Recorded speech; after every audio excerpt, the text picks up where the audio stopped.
Okay, here you go. Here's the video for sale ad for my 97 M3 4-door. Astral Blue, in good shape. You've seen the information in the ad, so here's kind of walking through everything within the car. So I'll give you a full walk around, kind of starting here from the front.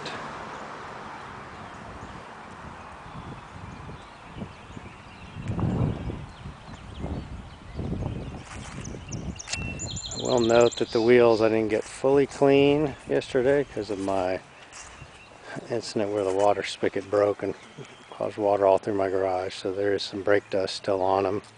So I'll point out one of the rims actually has a lighter finish, or a darker finish, I'm sorry, than the others.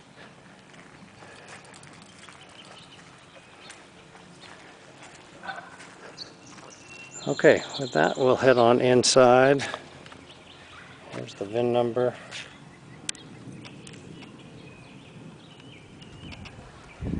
And you'll see it's pretty much on every door panel throughout. There's not any. So the seats were redone. And in short, the whole bottom section, I say seats, sorry. This whole bottom section was redone. It was all ripped and torn through here. So that was replaced. And then they dyed the seats to match. Up front, you can see there's still some cracking in areas there, here.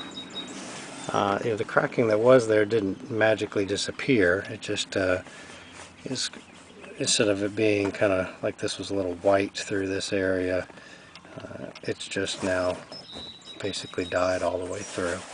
So there's still some flexibility in the leather, but not nearly quite as much as the new stuff down here. I pulled the front mats out just so you can see the condition of the carpet and what shape it's in. I've replaced all kinds of stuff underneath here, making sure all the lights and every little screw is in, and you name it. So as we come in, here's the door panel. Both speakers on this side are in good shape. The other one has a section missing on the top on the other door. A few scuff marks from getting in and out. And then you got the extended leather package, and then that's part of the luxury. I do have black door handles if somebody wants to swap it, or I'll swap it for them. There is some wear through the coloring right there. If I had known, I cleaned it after they did the seats, I would have had them just dye that as well. But anyways, I guess live and learn.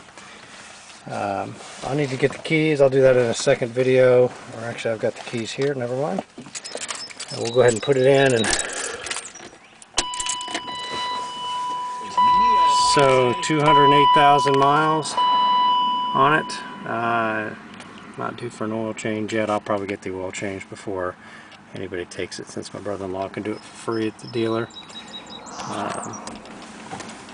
So we'll go ahead and start it here. All lights, notice I didn't prep it or anything, it's cold. That's the way it starts up every time.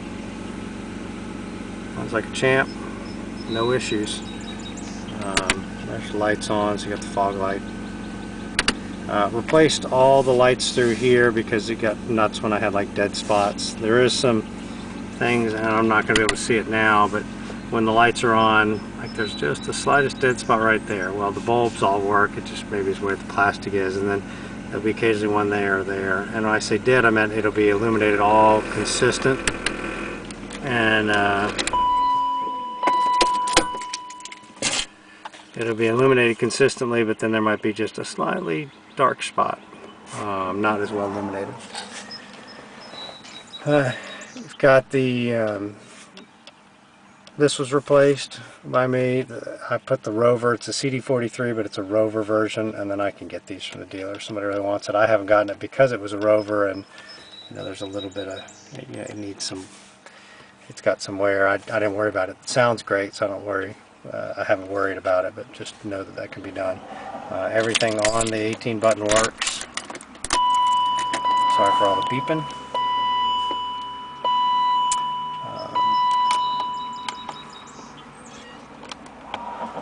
So consumption, temp, speed. Apparently I'm not going very fast. Check control okay. no codes or anything like that. So anyways, I replaced the surround around here. Was wood. I replaced it with this because the wood was coming off. I have a leather one of these if somebody wants it replaced. I did upgrade the cup holders to the ultimate cup holder, I think is what they're called. And I'll just pull this out so you can see what ends up having to be done. Basically, you end up having to cut into the actual console in order to allow these to fit. But the advantage, take out that one.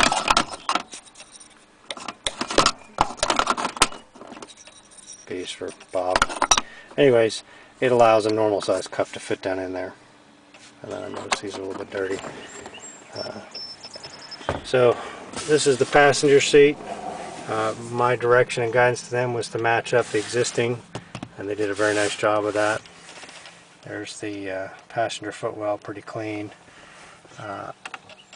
I have all the pieces except this one to be replaced, and I can order that one from the dealer. I think it's $40 or $50, 40, 45, something like that.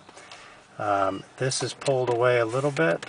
I don't want to tweak on it too much, and so that's what's prevented me. And then there's a little bit of a gap right there.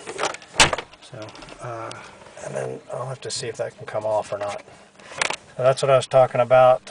That one's broken on the surround. I have a tan one that is good, but it's also not an HK. The only reason that's off right now is I got a new replacement on both sides, but this, I gotta get these plastic pieces out first because I put a brand new black one in. This does have an aftermarket moon roof, so it's an ASC moon roof. I don't know if I can get that to focus on it, but you've got an ASC button, open and a vent, and a close button, so it's a smaller assembly, if you will. This is a custom headliner that they put in with it. This was put in the 90s.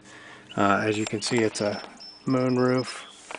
So it vents up and then it closes, and then the ASC button, if it's illuminated red, it'll stay wherever it is when you shut off the key. And if it's and you press it, if it illuminates green, that means when you shut it off, it'll automatically close from whatever position it's in. So kind of a neat little feature. Alright. So there's the top of the roof. You got a little bit of wear in that, but I haven't noticed it. Periodically, every 6 months or so, there's 1, 2, 3, 4 on each side of little adjusters, and this one, these two in the back, I think get loose over time, and this one will sag down. You'll have to kind of vent it and go back down, and so you just have to kind of reset it. I can show whoever ends up buying it. And then I did things like I replaced this door thing because it was making noise. Some other note, I think on both the front ones, there's a little rubber piece that goes on both of these. Obviously it was here fairly recently, but it's not here now.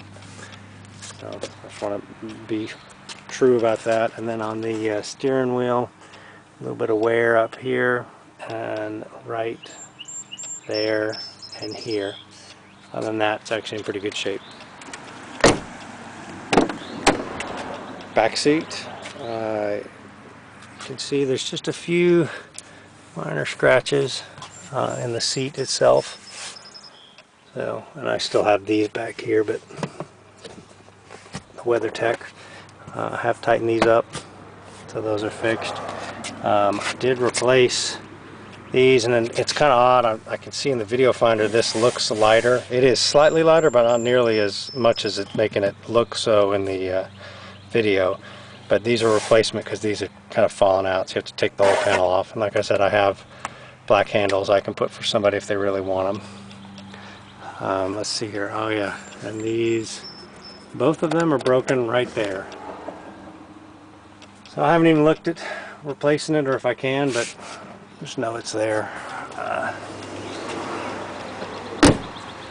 Alright, so we continue around.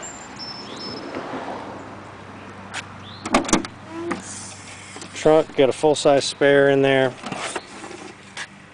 Brand new tire basically on it, just about, you know, a little bit on the rim, but it's just a front rim. Good jack. Just a few stains on it, but relatively minor. Folding seats.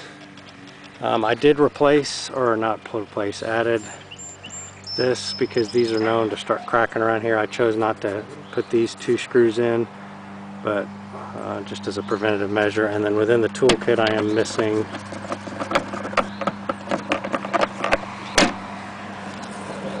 that. Everything else is there. It should be fairly straightforward for somebody to find. The wing was not originally on the car, and so the only area you can actually tell that it was not on the car is right there. Because they used an OEM wing. On this side they did a real nice job putting it in. They routed it with the proper wiring. Normally that'd be all tucked in, or I'm sorry, it would be internal to this one if it had come on from a factory car. So there's your irony, is that this was a no spoiler, no sunroof car originally, a unicorn, and somebody put it on. I think the records show it from early on. Just some minor, I'm not even sure, I'm sure there's a way to clean this stuff. But just a little bit of junk that I've not really ever taken the time to see if I can get off on these. And that's really the only spots that they've got it on the whole car, but it's noted. These things, I guess you could push, I think they just push down, but of note. Alright, I need to go ahead and pop the hood, and then I'll go over all the rest of the stuff, and I'm going to do that in a second video.